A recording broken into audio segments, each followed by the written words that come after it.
Look at your feet right now. Not tomorrow, right now.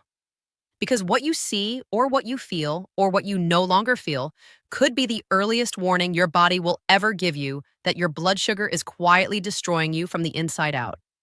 Most people wait for a diagnosis. The smart ones learn to read the signs before the damage becomes permanent. And the number one sign I'm going to share with you today is so overlooked, so dismissed as just getting older, that I've had patients in my office who had been ignoring it for years. Years. While the damage was happening every single night. Stay with me until the end because sign number one on this list is so powerful as a warning signal that research shows people who recognize it early and act reduce their risk of diabetic nerve damage by up to 60%. And yet almost nobody connects it to blood sugar at all. I'm Dr. Margaret Ellison, a physician specialized in senior health with over 15 years of dedicated clinical experience. I've sat across from thousands of men and women over 60 who came to me with tired legs, numb toes, wounds that wouldn't close, and skin changes they'd been brushing off for years. And almost every single time when we ran the tests, the answer was the same. Blood sugar, not age, blood sugar. What I'm about to share with you goes against the comfortable narrative that these things are just part of getting older. They are not. These are messages. Your body is sending you messages, and today I'm going to teach you how to read them. Here's what terrifies me most about high blood sugar after 60. It doesn't announce itself. It doesn't send you a memo. It works quietly in the background, damaging your nerves, your blood vessels, your eyes, your kidneys, your heart, all while you go about your day thinking you feel fine. The medical community has known for decades that the feet are one of the first places the body reveals metabolic distress. And yet most people have never been told to look there. After 60, your body becomes significantly less efficient at regulating glucose. Your pancreas produces insulin less reliably. Your cells become more resistant to its effects. And the longest nerves in your body, the ones running all the way down to your toes, are the first to suffer. This is not just about discomfort. When circulation and nerve function in your feet break down, you lose your ability to feel injuries. Small cuts become infections. Infections become wounds that won't heal. And wounds that won't heal become something much more serious. But here's the empowering truth. You are not broken. Your information is broken. And today we fix that. Before we continue, I want to ask you something. How old are you? Are you in your 60s, your 70s, maybe beyond? If you check your feet regularly, if that's already part of your routine, type check in the comments right now. Let's see how many of us are already paying attention. Now let's go through all 6 signs. We're counting down from the least recognized to the most urgent. And I want you to think about your own feet as we go through each one. Sign number 6, changes in the shape or structure of your foot. This one sounds strange, but stay with me. One of the earliest and most overlooked signs of chronically elevated blood sugar is a subtle but progressive change in how your foot looks. I'm not talking about dramatic deformity. I'm talking about a gradual curling of the toes, a flattening of the arch, or the development of prominent bony bumps along the side or top of the foot. This condition, called Charcot foot in its more advanced form, begins with nerve damage that weakens the small muscles responsible for keeping your foot's structure aligned. When those muscles stop working correctly, bones shift, toes curl, the arch collapses. A study published in Diabetes Care found that structural foot changes occur in up to 29% of people with poorly controlled blood sugar, often years before they receive a formal diabetes diagnosis. What most people do is buy wider shoes or blame their footwear. What they should be doing is getting their fasting glucose tested. The pro tip here is simple. Once a month, stand on a flat floor with bare feet and look down. Compare how your feet look today to how they looked 6 months ago. Take a photo if you need to. Changes that seem minor are not minor. They are the architecture of nerve damage being written into your body in real time. Sign number 5, skin that is unusually dry, cracked, or scaly on the feet. Every doctor knows this sign. Almost no patient connects it to blood sugar. When glucose levels stay elevated over time, the autonomic nerves that control the sweat glands in your feet are damaged first. These nerves regulate moisture. When they stop working, your feet stop sweating. And when your feet stop sweating, the skin loses its natural hydration system. The result is skin that becomes dry, thick, and prone to deep cracking. especially around the heels. These cracks are not cosmetic problems. They are open doors for bacteria and fungal infections. And in a person with impaired circulation and nerve sensitivity, those infections can escalate with terrifying speed.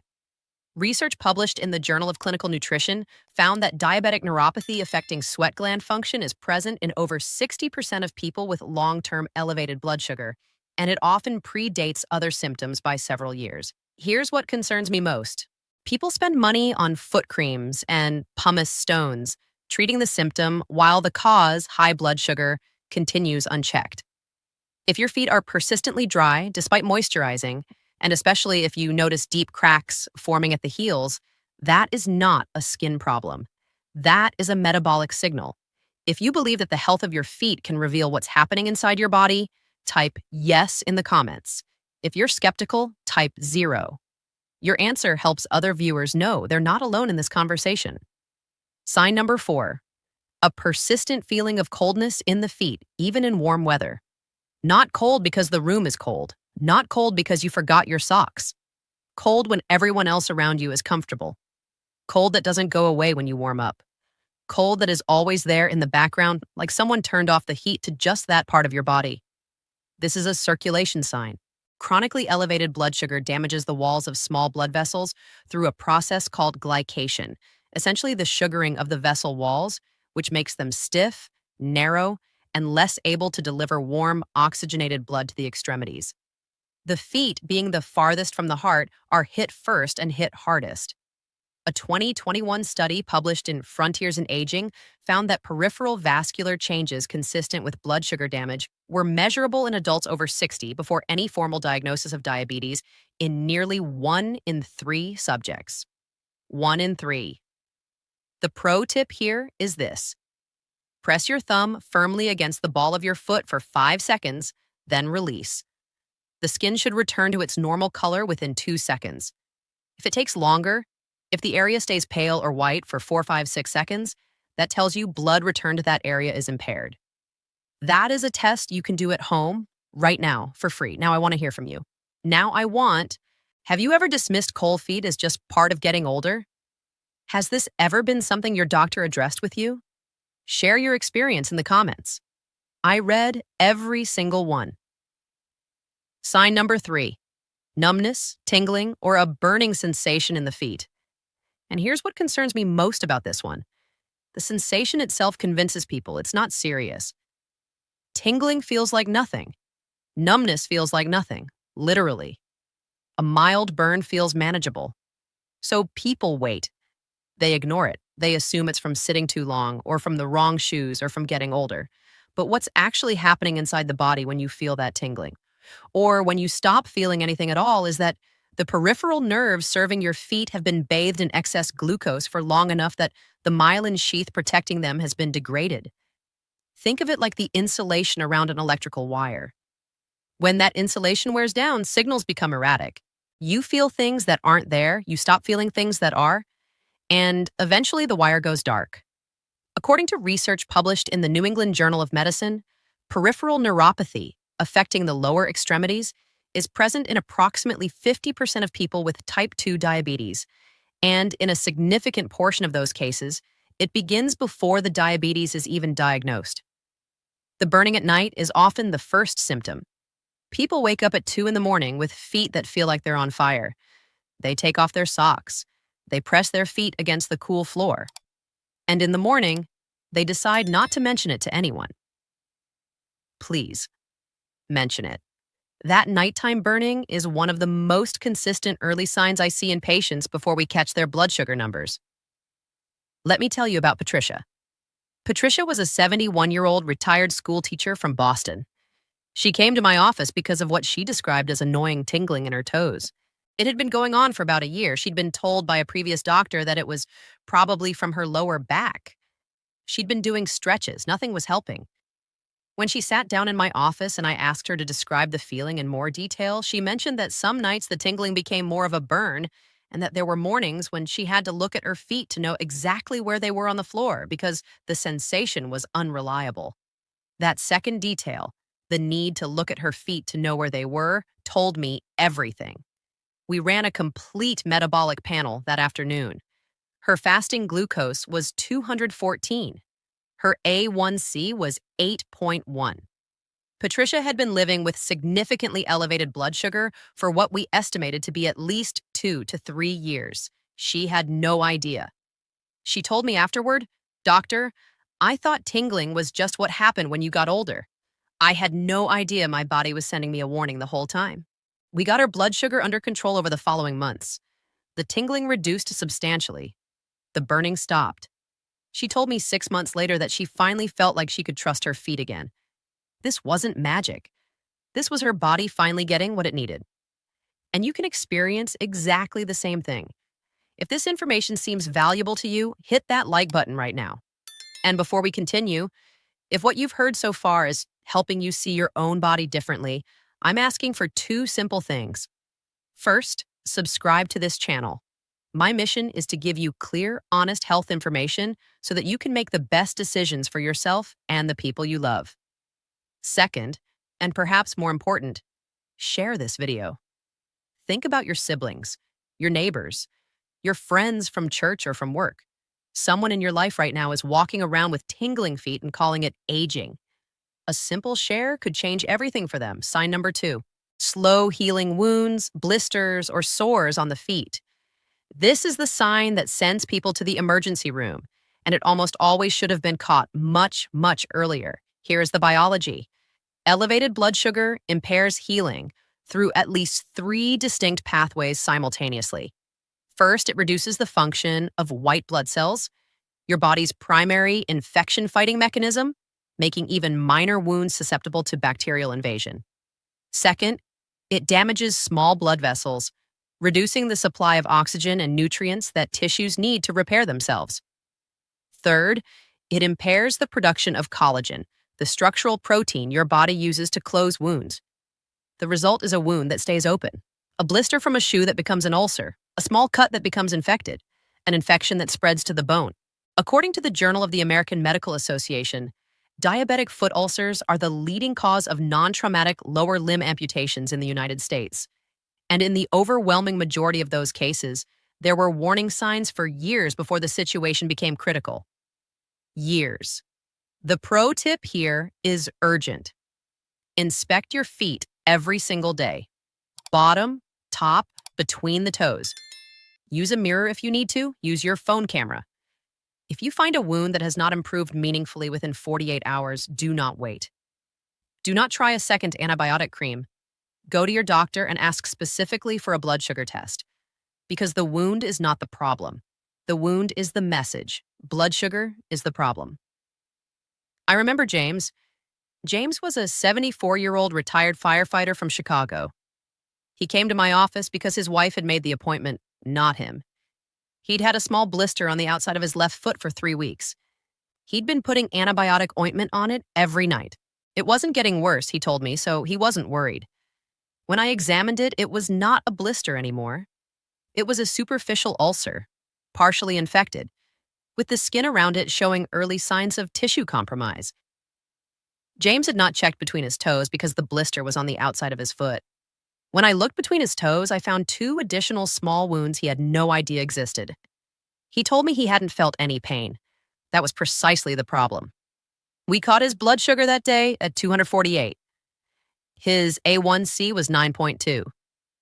James spent 3 weeks on oral antibiotics and a wound care protocol. He kept his foot.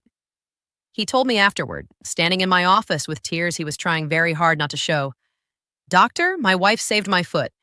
And you're telling me my blood sugar has been this high for years?" "Yes, James, years." His wife was in the room. She grabbed his hand. We got to work that day. James committed to the program. 12 months later, his A1C was 6.8. He still checks his feet every morning before he puts his socks on. He told me it takes 30 seconds. 30 seconds. And it could save your life, too. And now we've arrived at sign number 1. The sign that almost no one connects to blood sugar. The sign that patients dismiss for years. The sign that, if you learn to recognize it, can give you the earliest possible window to intervene and protect your health. Sign number 1.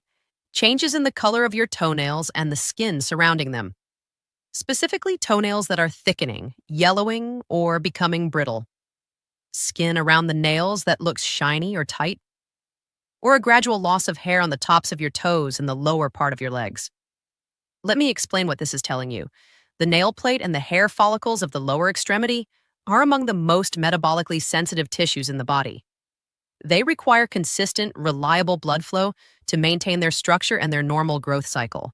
When small vessel damage from chronically elevated glucose begins to restrict circulation to the feet, the nails and hair follicles are among the very first tissues to show it. Nails thicken and yellow, not primarily because of fungal infection, though infection is more likely in this environment, but because the nail bed is receiving inadequate blood supply and is responding by producing abnormal, thickened keratin. The shiny, tight skin reflects a loss of the small hair follicles and sweat glands that give skin its normal texture.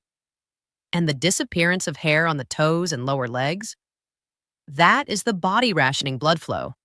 The hair follicles are expensive to maintain. When circulation is compromised, they go dormant first. A landmark study published in Frontiers in Aging found that loss of hair on the dorsum of the toes had a sensitivity of over 70% in identifying peripheral arterial disease related to blood sugar dysregulation in adults over 65. 70%. And almost none of the patients in that study had ever been asked about it by a doctor. Not one had thought to mention it themselves. This is the sign that costs nothing to check.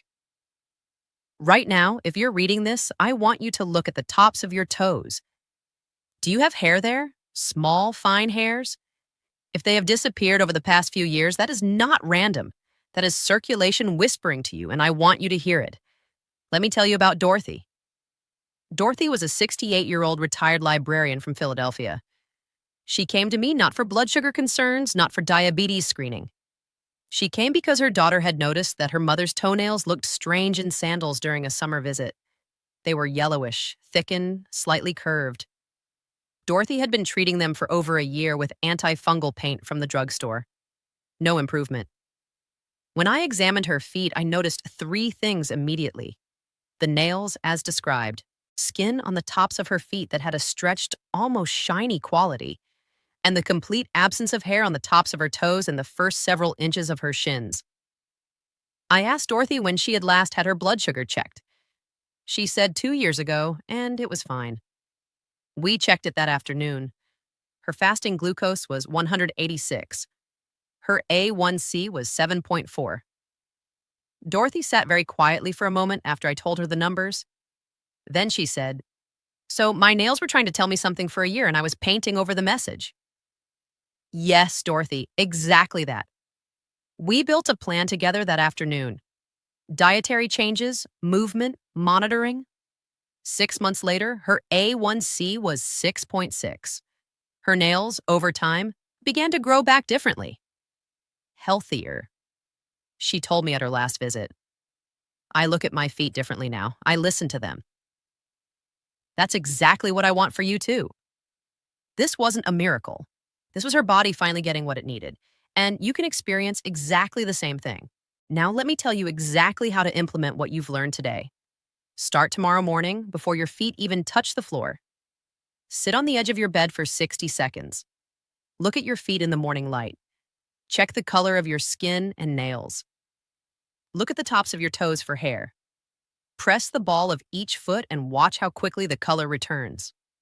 Then stand up and notice how your feet feel under you. Confident, present, or uncertain. That 60 seconds is your daily diagnostic. Your free early warning system, every day. It costs you nothing. Then once a week, do a full inspection. Bottom of the feet between every toe around the heels. Use a hand mirror or your phone camera. If you find anything that concerns you, a wound that isn't healing, skin that looks different, a sensation that has changed, write it down, date it. Bring that note to your next doctor's appointment and say specifically, "I want my blood sugar and A1C checked." Not your blood pressure, not your cholesterol, your blood sugar, your A1C. Those are the numbers that will tell you whether what you're seeing in your feet is a warning or a false alarm. Don't make these critical errors. First, don't assume that because you don't feel pain, there is no problem. After 60, Neuropathy can eliminate pain signals before it eliminates damage. No pain does not mean no injury. Second, don't treat foot symptoms in isolation. Antifungal cream will not fix nerve damage. Moisturizer will not fix blood vessel impairment. Treat the signal, not just the symptom. Third, don't wait for a diabetes diagnosis to start protecting your feet. Blood sugar damage begins well before you cross the clinical threshold for diabetes. The time to act is now, while there is still maximum opportunity to reverse the trajectory. Within 3 days of beginning your daily foot checks, you will start to see your feet as the communication system they are. Within 2 weeks, you will have a baseline, a mental photograph of your feet's normal appearance, so that changes become visible to you. Within a month, if you also begin reducing refined sugars, increasing your movement, and monitoring your numbers, many patients report noticeable improvement in circulation sensations. And within 3 months, your doctor may be surprised by what they see in your lab work. Your body is not broken. Your information was incomplete. Now it is not. You are not helpless in front of this. You have 6 specific, observable signs that your body uses to tell you it needs your attention.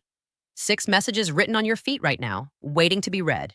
Here is my challenge to you. Tonight, before you go to sleep, take 60 seconds and look at your feet. Really look. And tomorrow morning, before your feet touch the floor, do it again. Commit to that for 30 days, just 30 days. Track what you see. Notice the changes. Your feet are trying to talk to you. Today, you learned how to listen. So we've just gone through 6 signs that your feet may be displaying right now to warn you that your blood sugar is higher than it should be. Sign 6, structural changes and shifting of the toes. Sign 5, persistent dryness and cracking, especially at the heels. Sign 4, coldness that doesn't respond to warmth. Sign 3, tingling, numbness, or nighttime burning. Sign 2, wounds or sores that are slow to heal. And sign 1, the most overlooked of all, changes in nail color, skin texture, and loss of hair on the toes and lower legs. Each of these signs has its own story to tell. And together, they can give you a head start that most people never get. My message today is not fear. My message is power. You now have information that most people walk past every single day without recognizing. Use it. If this video helped you, smash that like button. Subscribe to this channel so you never miss the practical, clear health information we bring you every single week specifically for adults over 60. And please share this video. Share it with your spouse, your sibling, your neighbor, your friend who keeps complaining about cold feet or tingling toes and calling it nothing. One share could be the moment everything changes for someone you love. And now I want to hear from you. Which of these 6 signs surprised you most? Have you noticed any of them in your own feet? Which one are you going to look for tonight? Tell me in the comments. I truly want to hear your story. Because remember, aging does not take away your body's ability to heal and signal and protect itself. It simply reminds you to pay closer attention. Your feet have been talking. Now you know how to listen. Take care of yourself.